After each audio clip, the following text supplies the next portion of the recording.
Hi, I'm Emily Leary from A Mummy Too, and today I'm going to show you how to make pork stuffed Bramley apples. These Bramley apples have about 200 years of cooking heritage, and they're just as good in savoury recipes as in sweet.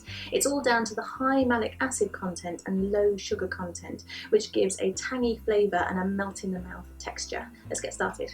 So to start, I've got a tablespoon of oil heating nicely in this pan, and then I've got a small brown onion, just roughly chopped. And just cook those off gently until they start to go translucent. Next, I've got some sausage meat, and if you buy it from the butcher's, it's about 270 grams, or if you like, you can get some good quality pork sausages and then just slit open the skins and just mash it up a little bit with a fork to loosen.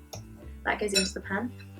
And then lastly, I've got some herbs and spices. It's about a teaspoon of garlic powder, a teaspoon of sage and some salt and pepper. Just keep stirring until this takes on just a little bit of colour, and then tip into a bowl to cool. So while that's cooling, I've set the oven to 200 degrees centigrade. That's 180 degrees centigrade if you're using a fan oven. And now I'm going to prepare the apples. So just slice the top off the apples, and then it's an easy job if you've got one of these. This is a melon baller, and it's brilliant for taking the core out of the apples. Just aim to remove the core, so the bit with the seeds in, and then a little bit around that. Repeat for all 4 apples. By this time, your filling should be cool enough to add a beaten egg, and then it's ready to spoon into the apples. If you find that there's a little bit too much filling to fit in the apples, you can always tip it back out and scoop just a little bit more of the apple out of the middle.